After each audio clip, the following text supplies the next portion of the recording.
Good day, good day, good day, everyone. Good day, learners. Good day.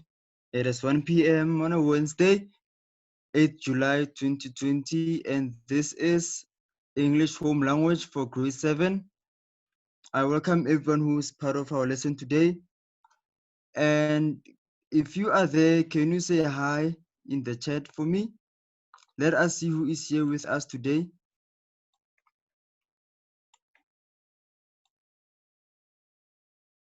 Okay, I see a couple of highs in the chat. Thank you so much. Thank you. Without a waste of time, let us begin with the lesson for today. Yes, remember what I have said. Okay, welcome everyone. Welcome. Remember what I've said, that if there is a concept, a chapter, or something that you need clarity on, or you do not understand, please text it to me in the chat so I can see what it is, and I will prepare a lesson for you on it so that you can be able to be helped and understand it better. Okay, remember, because next week there will be an assessment week where you would be assessed on everything we have done so far, including what you did at school during term 1 and also the term 2 work. Okay, yes, so remember, if there is something you need help with, or you have not really grasped or understood it, please, I am asking you to text it in the chat, and I will prepare a lesson based on it for you. Okay, remember yesterday we did punctuations, so we are continuing with punctuation.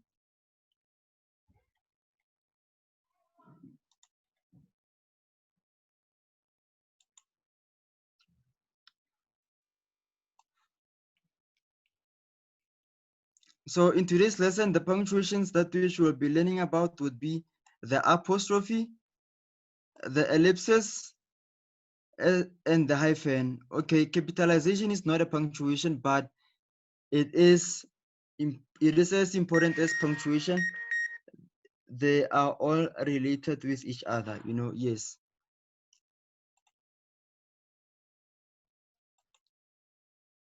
Okay, let's recap from the previous lesson. So yesterday in the previous lesson, we learned about the full stop, the comma, the question mark, as well as the exclamation mark. And we also had an activity. This was an activity for that lesson, where there are 10 sentences here which are frustrating to read because they are not punctuated, and therefore we needed to insert the relevant punctuation marks in them.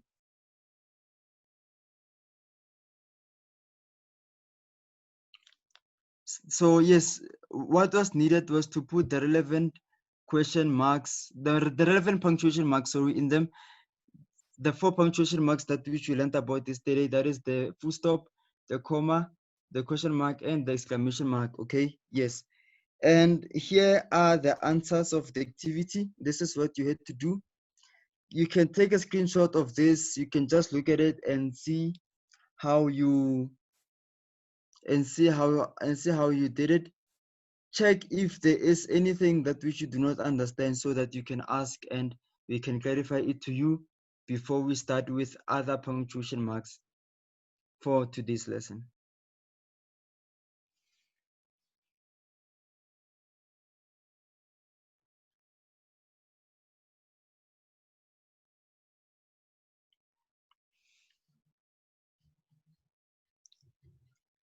Okay, so yes, that is what had to happen.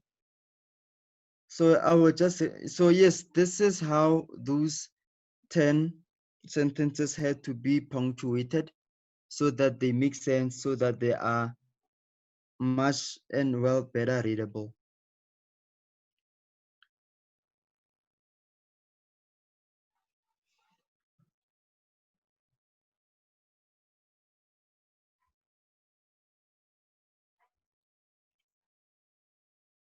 Okay.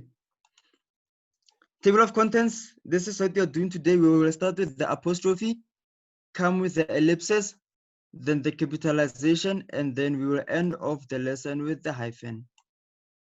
Okay, so this is going to be a very loaded lesson. So I am expecting some questions from you. If you have any question, please do not hesitate to ask. so that I can help you. We know how difficult it is without punctuation marks. This is what we dealt with yesterday, so we can pass. We can pass. And remember this, the example I made about how important it is to use punctuation marks so that you avoid being misunderstood. Then we can start right here with our first punctuation mark for today's lesson, which is the apostrophe. So an apostrophe is a punctuation mark that is used for the following, okay? So there are 4 uses for the apostrophe, and I will go through them one at a time. But before that, let me show you all of them at once. So the first one is to show possession. The second one is to show contraction. The third use is to show omission. The fourth one is to mark plurals of individual characters. Now, an apostrophe is a punctuation mark that is used to show possession. Okay, so what does this mean? This means that an apostrophe, it is used to show that something belongs to someone or something. Okay, for example, here I said Naledi's mother. Okay, so you can see I said Naledi, then the apostrophe, then the letter S, mother. Okay, so when we read this, it is Naledi's mother. What does this mean? This means that this mother belongs to Naledi. Okay, so you always should remember that the apostrophe, remember that the apostrophe is put on the person. The apostrophe is put on someone or something who owns another thing. So in this case, it is the mother who, it is Naledi who owns this mother, so to say. So this mother, this woman who's the mother, is the mother of Naledi. So it's Naledi's mother. Do we all understand that?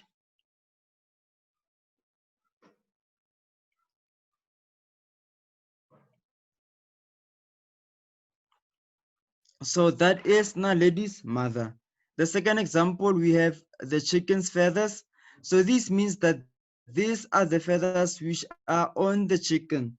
So these are the feathers which belong to the chicken. Therefore, we say the chicken's feathers. You realize that is chicken, then the apostrophe, then the S. So this shows that these feathers, they belong to the chicken. So it is the chicken's feathers, all right? So you realize that if that word that which you are showing that it possesses something, if that word doesn't end with an S, then you will add the apostrophe as well as the letter S, okay? But if the word ends with the letter S, then the apostrophe is added after the letter S, okay? For example, girls' clothes. So you realize that, okay, this is girls, it ends with the letter S, okay? Remember, this is girls in plural, so it's many girls. It's not one girl, it's many girls.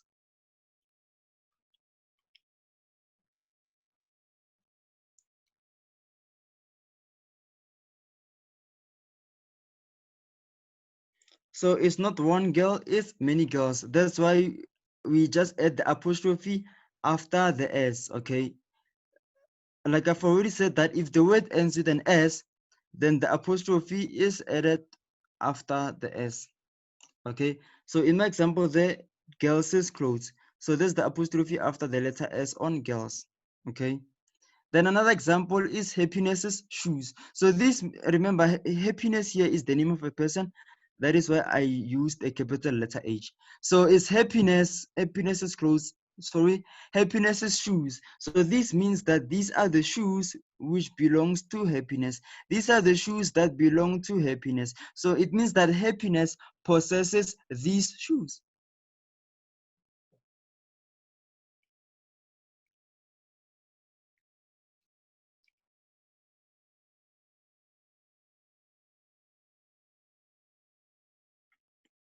Are we all together?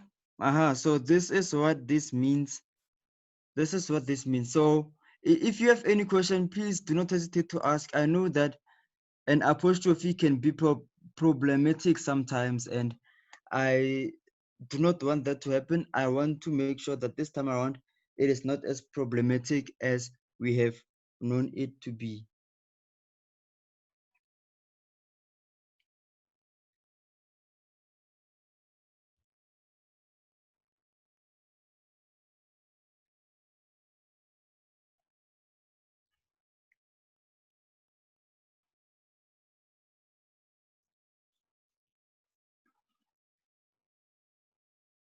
Okay, so that is how it is. So the chickens fed. Okay, where are we? Happiness's shoes. All right. So we have happiness's shoes there. This shows that these shoes they belong to happiness.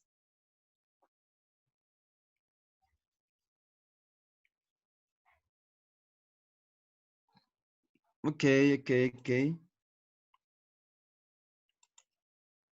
Then number two, an apostrophe is used to show contraction, which means that we use an apostrophe to combine two words to form a single word.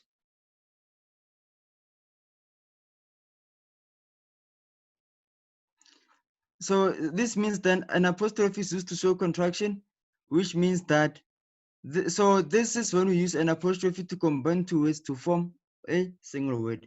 Here's an example there. Do not. Okay, so if you combine this do and not, then you're going to have don't.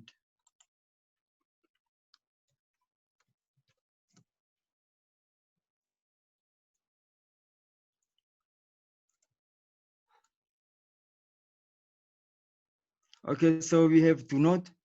So when you combine these two words, we combine these two words to form a single word, then do not will become don't, which is one word. Then is not, when you combine it, it will become isn't, isn't it? Isn't, yes, isn't. Then I am, when you combine the I and the am, we're going to have I'm. Then should not, when you combine it, it will be shouldn't. Ah, sorry about that. This should be should, this should be shouldn't, okay? Sorry about that, sorry.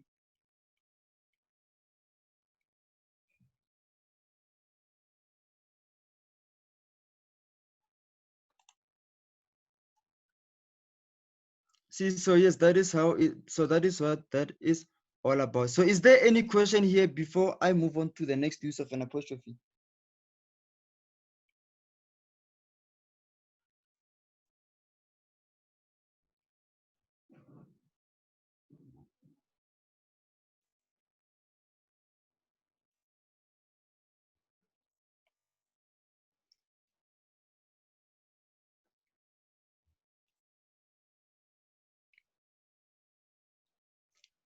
Okay, so since there is no question, I can move on to the next use of an apostrophe. So an apostrophe is also used to show omission, right? So this means that an apostrophe is used to shorten a longer word, and we use the apostrophe to show that some letters are left out. Here is an example. That is the only example I have for this one is cannot. Okay, so when we shorten this cannot, it becomes can't. Okay, and then you realize that we have omitted the letter N and the letter O. So in the space for this letter N and letter O, we have used the apostrophe. All right, so please, I know here we have omitted two letters, but that doesn't mean that we use two apostrophes. Okay, only one apostrophe, it will be enough. Even though it is one apostrophe, it is enough, and it shows that only, it shows that a certain number of letters are left out. The number really doesn't matter, you know. So it's only one apostrophe that we use there. Is there any example that which you can think of for when an apostrophe shows omission?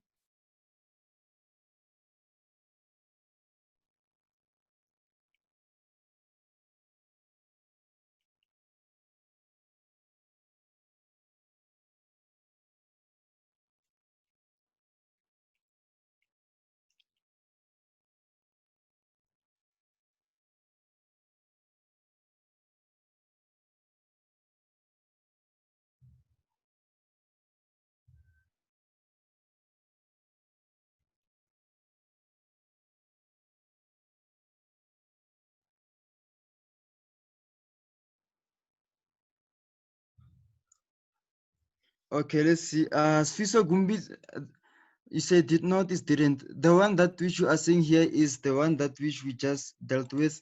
So what you are saying, Sfiso, is it is a contraction. Okay, why?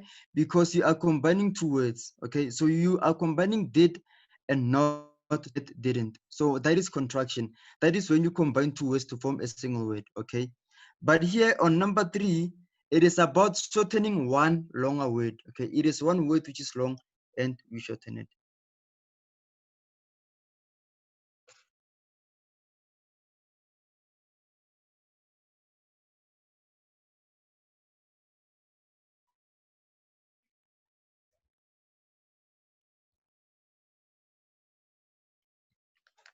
All right. Okay. So, sorry about that. What's happening? Sorry about that. Where was I? I was here. So yes, we are here where, okay, I was on number 3. So on number 3, that is when we use the apostrophe to show omission. Okay. So then when we show omission, well, it means we just take one long word and we make it short. Okay, just one word and we make it short. Okay. Yes. Let us go to the next one. The last one is to mark plurals of individual characters. Okay. So here's an example that if I have, okay, I have one letter A, then it's A. Okay. But then, okay,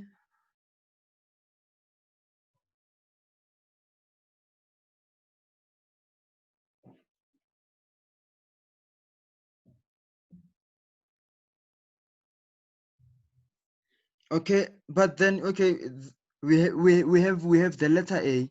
That's one A. But then if maybe you had many of them, you will say A's. Okay, so to show to show to show the plural or the many A's that which you have, you are going to use the apostrophe, then add the S. So it will be A's. It shows that you have a number of letter A's. You know, because chances are, if you make a mistake of not adding this apostrophe and then you write AS, let me write it in the chat right now. You write AS as I've written it in the chat right now. You write A, you write the letter A and the letter S, then chances are what you write A and the letter S, chances are that will not be read as A's, that will be read as S. You know, it will be read as S. Okay.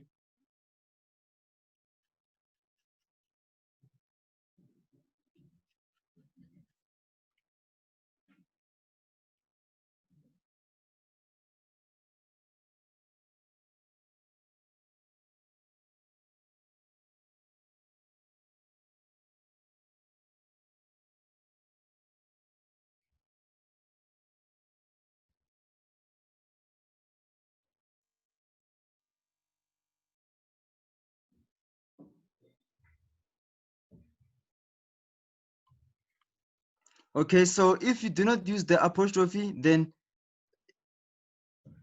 it will be it then we will not read it as A's, we'll read it as S, which is incorrect. Okay, so please remember, if you want to mark plurals of individual characters, then you use that character, add an apostrophe and the letter S, so it will be A's. Okay, then for the second one, for if I have many letter B's, then it will be B's. Okay, remember the apostrophe and the letter S at the end.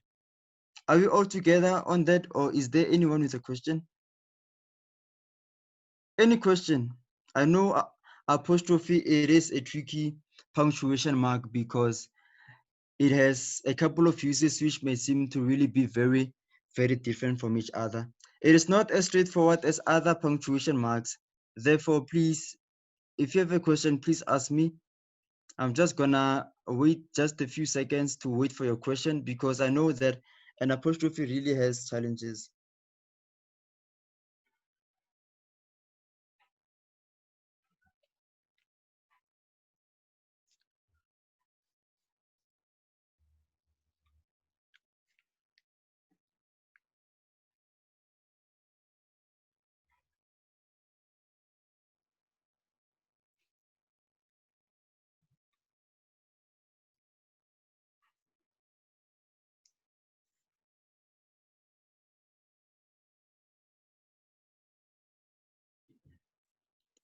Okay, any question on the apostrophe? Okay, silence, they say silence means consent, so I can move on to the next punctuation mark, which is the ellipsis. So an ellipsis is 3 dots, okay? So let's count them. 1, 2, 3. Let's count them here also. 1, 2, 3, okay? So if it is only 1 dot, it is a full stop. If it's 2 dots, it's 2 full stops. But if it's 3 dots, then it is an ellipsis, okay? Always remember that an ellipsis has 3 dots, okay? Everywhere where you see an ellipsis, it has three dots.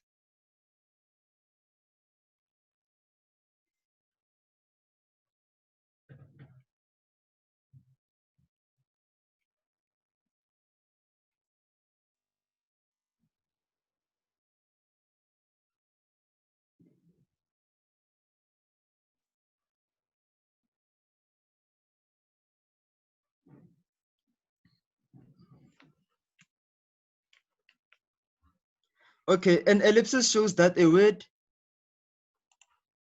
a sentence, or a whole section has been left out intentionally or due to space constraints. Okay.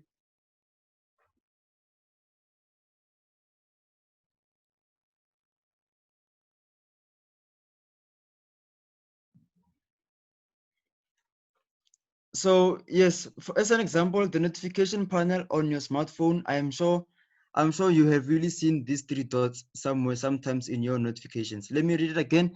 An ellipsis, it shows that a word, a sentence, or a whole section has been left out intentionally, or it has been left out because there was no space. Okay, let me show you an example.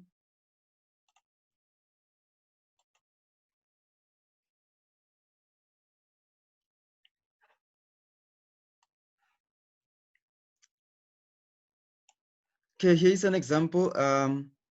We have, okay, let us go to this one. Can you see it where it says live? Basic Education Minister Angie Motshekga announces back to, then the ellipsis. What does this show? This shows that this headline is not complete, okay? It has been left out. Why?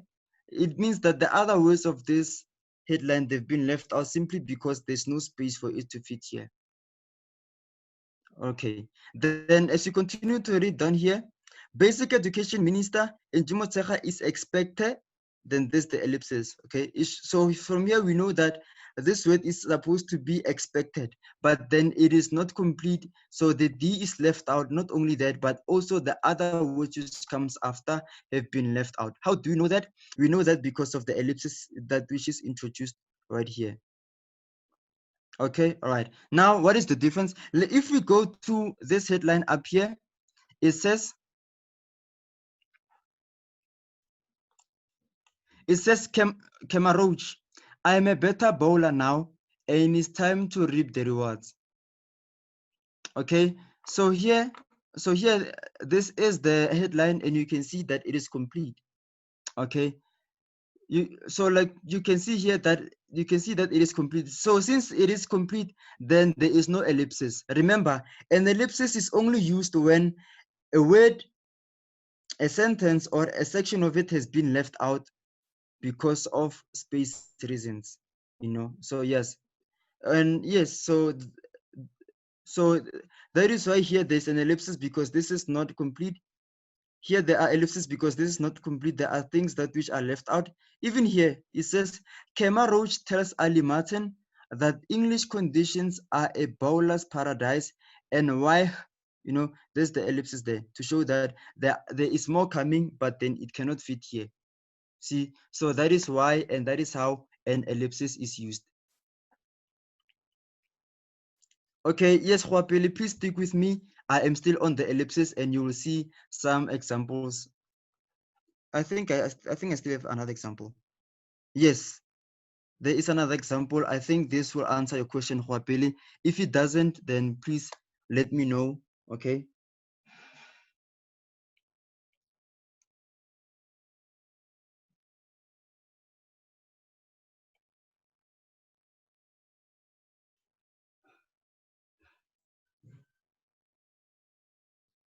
Okay, so let us go through this one.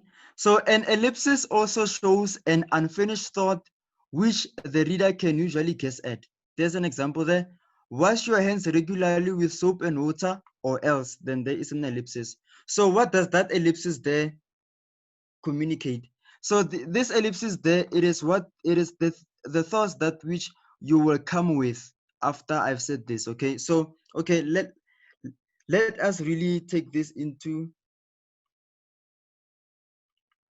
Okay, let us take this, okay, and like let us relate it to what is happening right now. Okay, so if I write this to you and I say wash your hands regularly with soap and water or else, what would you think? What you'll start to think that if you do not wash your hands regularly, then chances are that you may contract the coronavirus, right? Yes, so I do not have to say that explicitly. Okay, so if I say wash your hands regularly with soap and water or else, okay, so when I say or else and add the ellipsis, then I'm telling you that if you do not do what I'm saying, then something bad could happen to you. Okay, so that is what an ellipsis does. And you realize that if I say that to you, even you yourself, you will be able to guess at what I was going to say. But I didn't say it. Instead, I decided to put the ellipsis there. Okay, I see Huapili has an example for us. Huapili says, she walked to the edge of the cliff and remember Huapili, an ellipsis is not so many dots. It is only 1, 2, 3. Okay, 3 dots are an ellipsis. Okay, so if you could write like that in your formal task or something, you may really get penalized for that. So remember, an ellipsis is 3 dots. Okay, yes. So Hopele says she walked to the edge of the cliff and then Hopele wrote the ellipsis. So from here, what does it communicate? That communicates that she walked to the edge of the cliff and that ellipsis is tells us to think we can guess what's going to happen next. Oh, because she walked to the edge of the cliff, chances are that she fell down. You see, yes, chances are that she fell downhill. Okay, so yes, remember that. Thank you so much, Khwapile.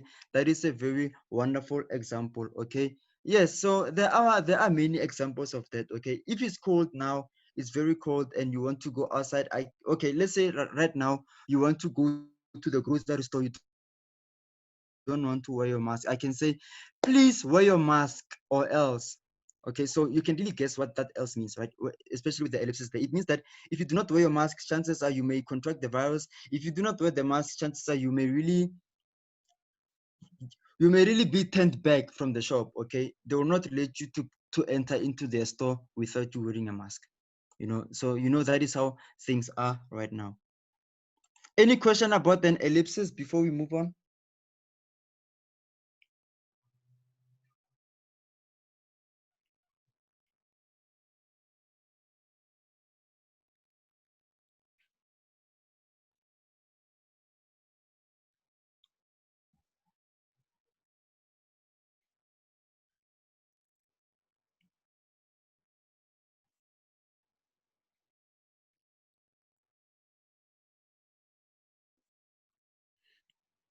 All right, so no questions on ellipsis. It's okay. Let's move on to capitalization. Remember, capitalization is not necessarily a punctuation mark, but it is very related to many punctuation marks.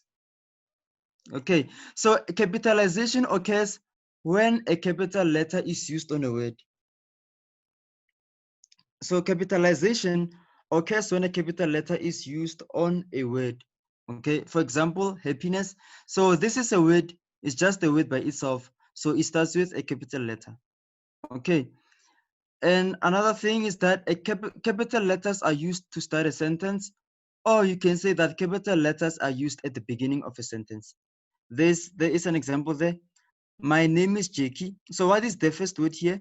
The first word of this sentence is my, which starts with the capital letter M. Okay, so since this is the beginning of a sentence, then it starts with a capital letter. Capital letters are used for proper nouns. Do you remember what proper nouns are? Proper nouns are the nouns which are given to a particular person, particular place. Yes. So then in this instance, in this case, South Africa is written in capital letters because it is a proper noun, because South Africa, it is the name of a particular country. Okay. Since South Africa is the name of a particular country, therefore capital letters are used to write South Africa. So even your name is a proper noun. That is why your name is written. That is why your name is written with a capital letter at the beginning. Capital letters are used for proper adjectives. For example, your English lesson. So what does this mean? This means a proper adjective, it comes from a proper noun. So English then becomes our proper adjective. Why? Because the word English, it describes this lesson, okay? It describes what kind of a lesson this lesson is. Are we all together? Remember, if you need clarity, if you do not understand, please ask your question. And again, capital letters are used for the main words of books and films. The main words in the titles of books and films. For example, here I said Toy Story. Toy Story is a title of a film, okay? So can you text me the title of your favorite book or the title of your favorite film in the chat? Please text me the title of your favorite book or the title of your favorite film in the chat. Let us see if you can be able to use the capital letters correctly. Please text for me. Everyone, please, every one of you, please text me. Please type in the chat the names or the name of one of your favorite film or the name of one of your favorite books.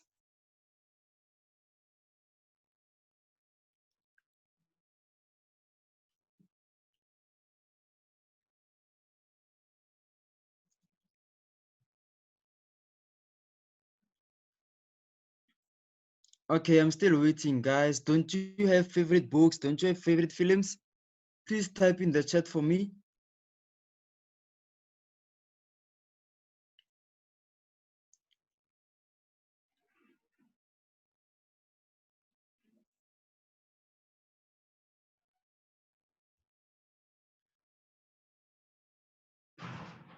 So okay, so here, okay, thank you for typing for us.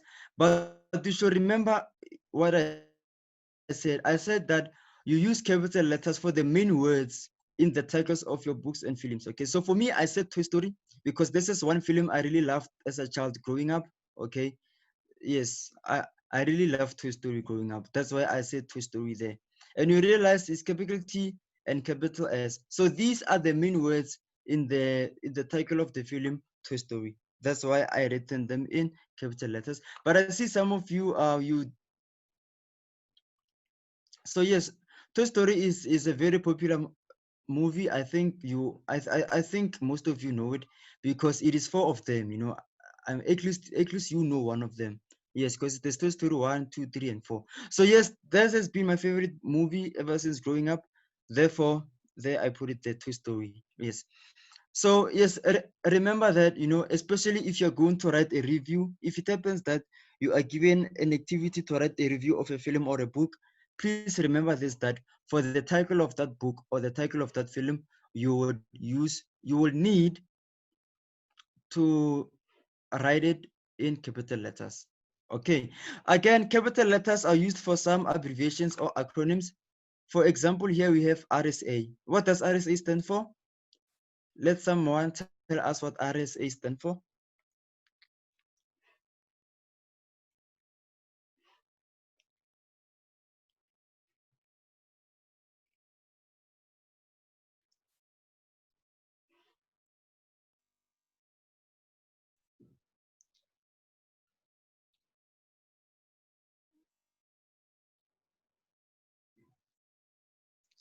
Can someone tell us what RSA stands for?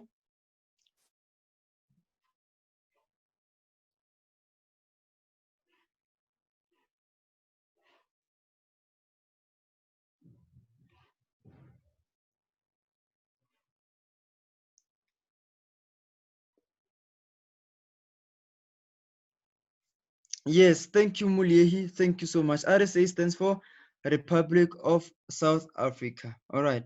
So I think you are done with capitalization. Let us go to the last punctuation of our lesson, which is the hyphen.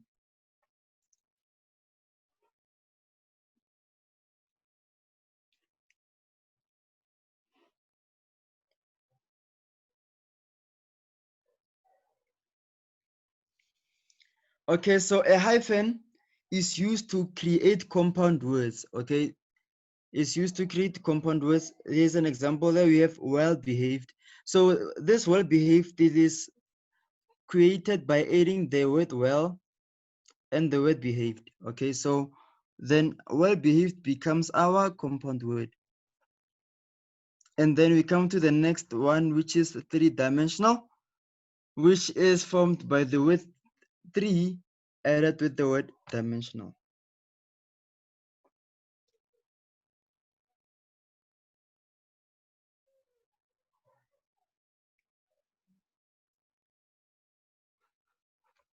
Okay, yes. And then we have a hyphen again. There's a hyphen. It looks like a dash, but not quite. So a hyphen also helps us to pronounce words, okay? So here are some examples. So for this example, I give the word cooperate, okay? Cooperate. Can you imagine how you're going to pronounce this word if there was no hyphen there?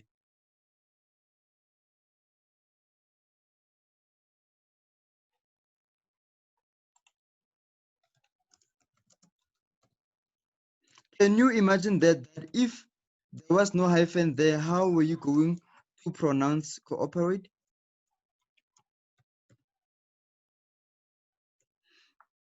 So if there was no hyphen there, then you are going to say cooperate. What is that? You know, what is cooperate? There is no word as cooperate. And if you are going to say that, if there was no hyphen and you are going to pronounce that word as cooperate, chances are you would be misunderstood because we do not understand what it says. We do not understand what cooperate is because such a word does not exist. Okay, so you will realize here, this is when we start to appreciate the hyphen. We realize that if the hyphen wasn't there, we are going to pronounce this word incorrectly. But now that the hyphen is there, we can really pronounce this word fine. We can say is cooperate. Okay, so is cooperate. What does it mean? Cooperate, which means that is when we work together. Okay, can you imagine someone saying to you, you know, me and my partner, we had to do this project, but my partner's not cooperating. You know, we will be confused. But then if you say, me and my partner wanted to do this project, but my partner was not cooperating, then we understand what you're saying. Okay, so that is because of the hyphen. It helps us to pronounce the words. Then number two, you have co-author.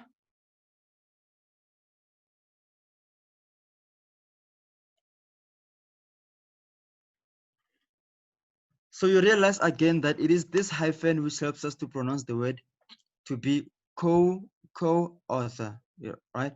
Because if this hyphen was not there, you're gonna say, what are you gonna say? Co-author or kuza or co-author, you know, you will really start to pronounce it in a way that which there is no word which can be pronounced like that. So you realize that, you know, the hyphen really helps us to be able to pronounce words so that we can be heard clearly. And you will also realize that if you can open your dictionary right now and look for any word, it doesn't matter what the word that is.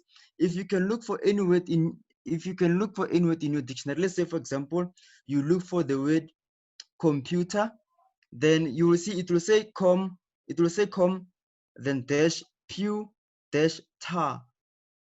So what does that do? What that does is that it helps you. It shows you how to pronounce the word computer.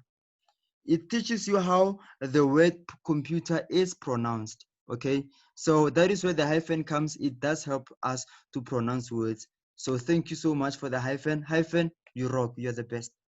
Yeah, I would say that to the hyphen if hyphen was a person.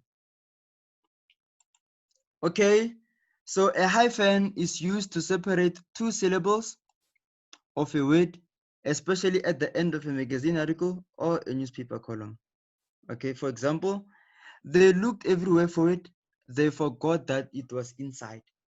So if you could look at this, you will see that the word inside has been separated into two syllables, in and side. Okay, why? Because this is the end. This is the end. Okay, if this was in a newspaper, this is the end of the column, and in this end of the column, we cannot write the word inside. The word inside is so long. We cannot fit it. So what do? We separate it into 2 syllables. Okay, so then what we do then is that we separate it into 2 syllables, and then we're gonna use the hyphen to do that. Okay, then again, a hyphen is used at the end of a column when the word continues on the next line. So for that, we can go to this example again. You will see that we said they looked everywhere for it, they forgot that it was inside. So inside doesn't fit there. We can only fit in and separate this syllable with side. So when we write in, then dash, no, sorry, we write in and then we write the hyphen and then we write the side. So you realize that this word inside, it starts here on this line, but it continues to the next line. And for that, we use a hyphen. So do you see how very important these punctuation marks are? Yes, so it is at this lesson that we start to appreciate the importance of these punctuation marks. Okay, so this is the end of the lesson. I hope everyone saw how punctuation marks are so important. And yeah, they're so important. So please use them, practice using them. You know, you can practice using them even when you chat on your social media, when you chat with your friends, when you comment on the picture or on the post of your favorite celebrity. Please use the punctuation marks, use that as practice. And I promise you that in time, you will become a very excellent writer. And the use of all these punctuation marks will become second nature to you. It will be as second nature to you as walking is. Okay. So if you have any questions, please remember you can use my email. There it is, there in red. Or you can email stemdigitalschool@africateenggeeks.co.za. Okay, thank you so much for joining us today. Thank you for your comments. Thank you for your questions. Thank you for participating in every way that which you have. And I would love to say to you that remember to wash your hands with soap and sanitizer. Remember also to wash your hands with soap and water. Use a hand sanitizer. If you go outside, if you go to the store, to the shop, please wear your mask and remember social distancing. Okay, so thank you so much for joining us. Stay home, stay safe. Let's meet again tomorrow, same time, same place. From all of us here at STEM Digital School, we love you. We say goodbye and take care. See you tomorrow. Bye.